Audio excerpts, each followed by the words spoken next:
Hey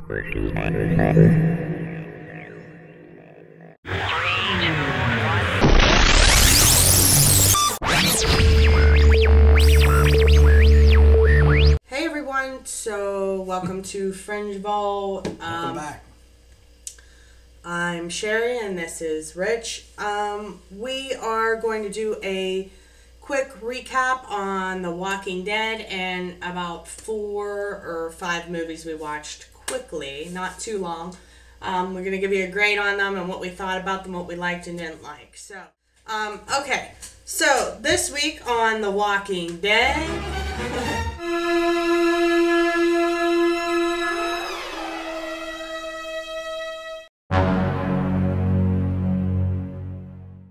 The governor and Rick finally went head-to-head and kind of had a meet-up. What did you think about that? I thought it was a little slow. I agree.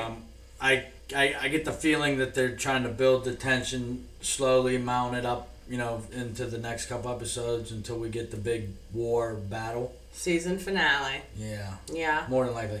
Wonder how many episodes are left. I'm not quite sure. I don't know. But they had some good chemistry back and forth. Both of those actors are phenomenal. For sure. You could feel the tension. Both of them want to stick to their guns, so to speak. Yeah. And neither one wants to give any ground. Mm-hmm. I actually thought what was going on outside of the room with the other people, the other parties, groups. The bonding. Yeah, they kind of like were bonding with Daryl and the other guy, and then Herschel and the doctor guy. Yeah. Yeah, that was very interesting, and I was wondering if that's going to lead into maybe possibly then people not following the governor anymore, which would be great. I hope that this has a positive ending.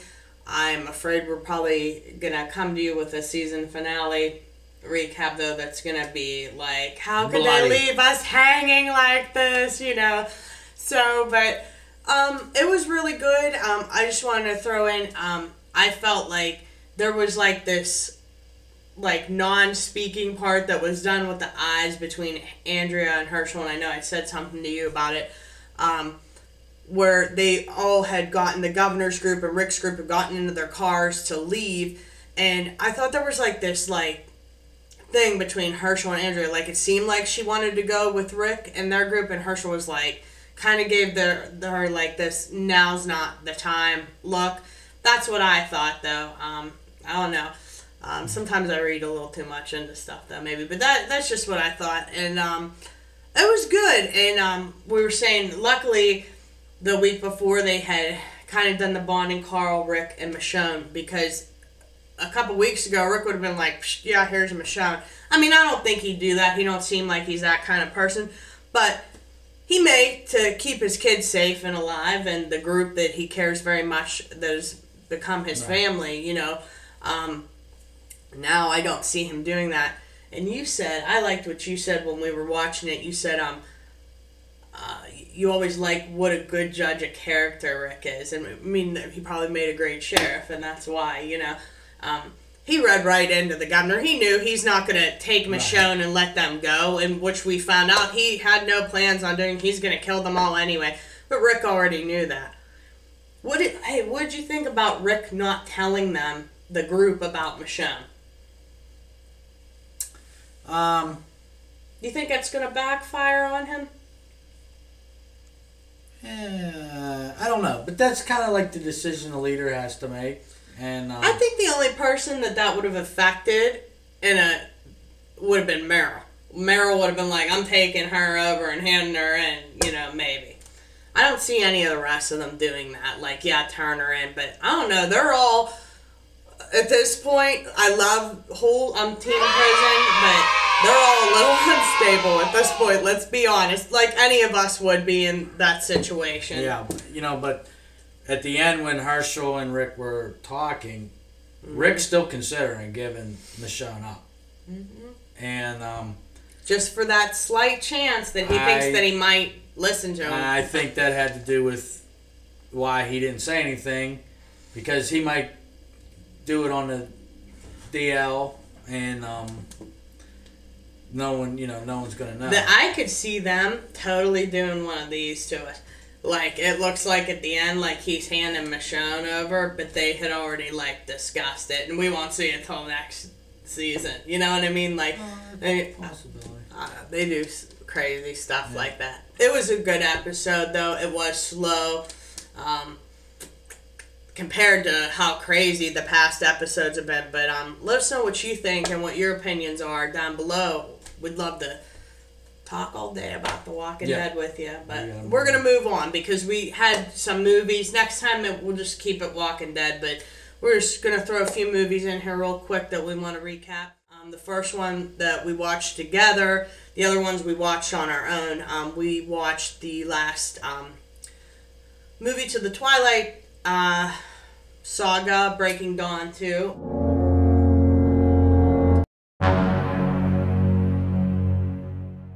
So what'd you think of it? Because you're a guy and all the guys hate it.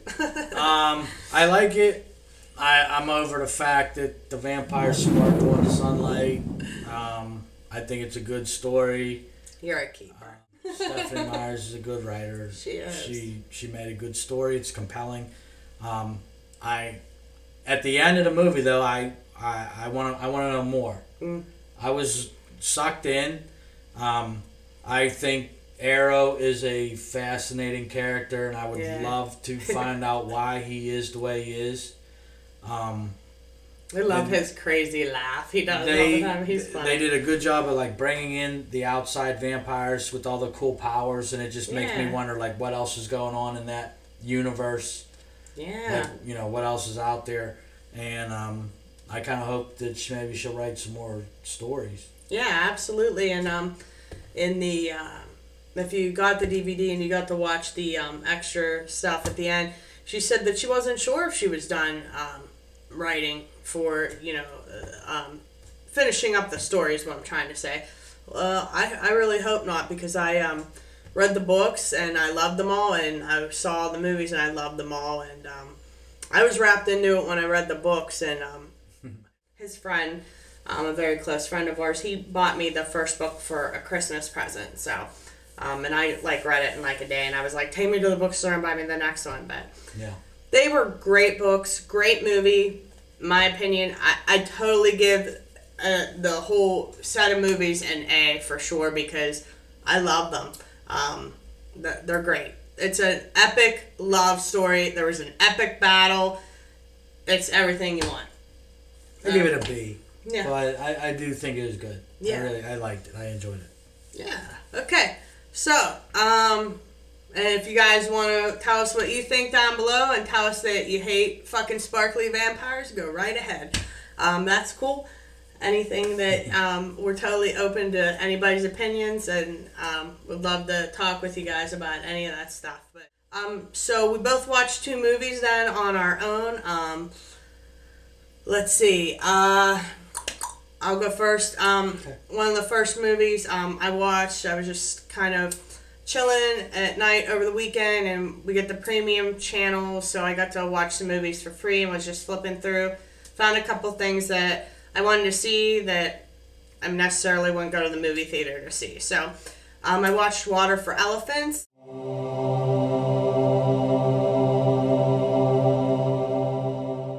Robert Pattinson was in that, so I was kind of feeling him because after watching Twilight. But and Reese Witherspoon's in it, and there was a lot of good actors in it. The acting was awesome.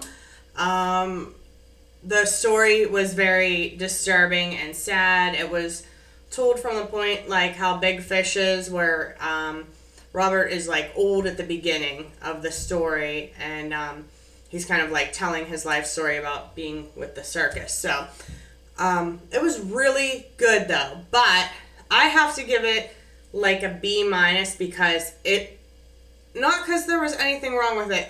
For me personally, one point, an elephant is getting beaten by the, main villain bad guy in the movie. And, I mean, it's, brutal. And not only does he beat the elephant, he beats his wife, he beats Robert.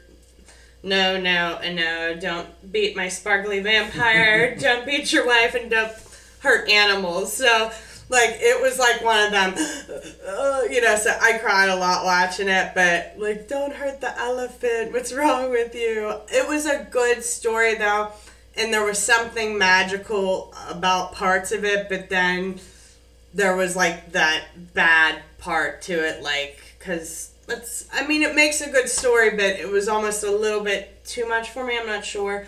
You got to be in that mood to watch a kind of movie like that. So, yeah, I give it like a B-. So, I watched the remake of Red Dawn. I'm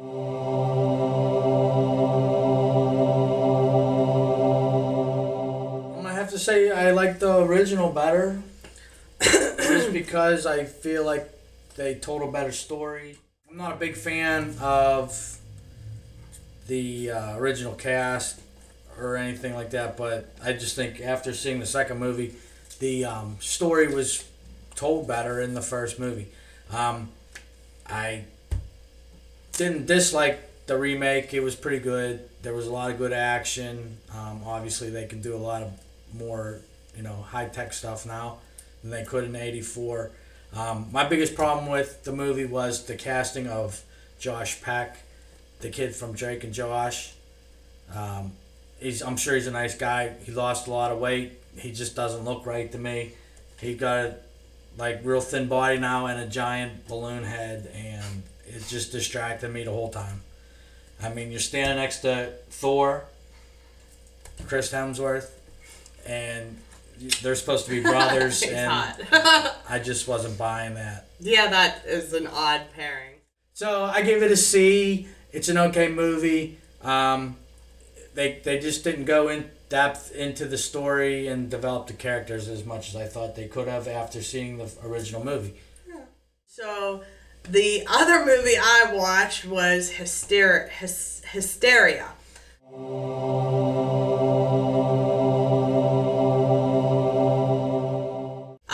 Which basically is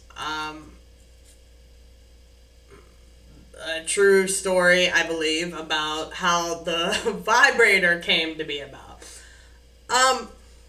Okay, I wanted to love this movie. I really did. I really like Maggie Gyllenhaal. I think she's beautiful. I think she's always been a good actress. I did like the movie. It was nothing, though. It wasn't a comedy. Whatever it was supposed to be, it wasn't. It wasn't like a drama. It fit I almost felt like, okay, they're going to tell a joke, I'm going to laugh, and then nothing funny happened. It was upbeat. The whole movie was upbeat. There was nothing really sad about it or anything. It was definitely an upbeat, kind of goofy movie. But there was nothing funny. Nothing in it made me laugh. The story itself was very interesting. I didn't know all that stuff, so it was pretty cool. It was a cool story. I felt like there should have been a little bit more funny stuff in it, just a couple lines that were funny. And the whole idea of it really is funny, but if you don't know, it's about women and basically when the husbands were off at war and blah blah blah, and the husbands weren't around and wherever they were, they said that women had hysteria, but basically they were just horny. Okay, well, it is. Well, yeah, I mean that's what the movie's about. You guys might like it, I don't know. So basically, this guy invents the vibrator to keep women quiet until their husbands come home. Shut up, Perry. Yeah. But it sounds so wrong me saying it was very interesting, but it lacked something very, very much so.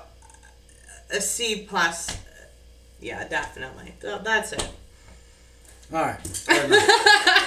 No vibrator talk. How do you follow that? Second movie I watched was... No, I can't remember. The vibrator movie. No. I watched Silent Hill Revelations. Yeah.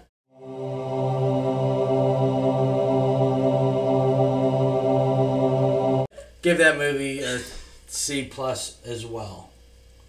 It was okay. Yeah. It wasn't scary to me. And that's supposed to be a scary movie, right? I think it's supposed to be a scary movie. And then visually, it was very cool. All the creepy people and the sexy nurses with the jacked up faces and the big pyramid head guy with the sword. I mean, it looks great. It's really interesting and a lot of cool special effects. The story's so-so, and the acting wasn't so great, except, well, even the acting, I can't even say that. Kit Harington is a guy we know as Jon Snow from the Game of Thrones. And he was like a kid in the movie, and it was one of them things like, I know this kid from somewhere. Where have I seen this kid before? You know? Yeah, yeah. Things, and I'm thinking about it, and I go, oh shit. It's driving you crazy. Yeah. So, oh shit, that's Jon Snow. Then once I realized who it was, I was like mad because the character wasn't that great, and I wanted him to like pull out a huge claymore and start chopping up frozen dead bodies and stuff. But I give a shout out to Kit Harington from the Game of Thrones. That's a good show. That's going to be coming on soon. We'll be recapping them. So I give that a C+. Like the 20th, right? Is it March 20th, I believe it's coming back on? I don't even know. Or was it 20 days? 20 days, because that's like, I think it was said 20 days like a day or two ago. I don't know. I'll know when it comes back on, though, but that'll be a good one to recap, too. You really love... Now, he's read the books. I haven't, but he has, so... Yeah, they've done a very good job. You said, like, chronologically, though, they're different, right? Yeah. The TV show puts it more in order than the book, actually. Well, that's good, because I'd be confused. The writer has written things, you know, and they're kind of jumbled. But I'd say it's fairly close. It's a little tamer. The show's a little tamer than the... Woo! My! Yeah. Well, you know how HBO is. HBO. Yeah, I don't like that show's some of it's like the sex is maybe a little bit over the top, but with some of the like gory, gruesome killings and that stuff. I don't even remember that stuff. It's always like the Hysteria. She got Hysteria. I'm here. Jack. Okay, all right, I think that's it, though. That's it. Let's wrap it up. Thanks for visiting the vault. We'll see you next time. Yeah. We'll see you in a couple days, maybe with some supernatural recapping. And I got some book reviews that I want to do. Okay, cool. See you guys soon. Bye.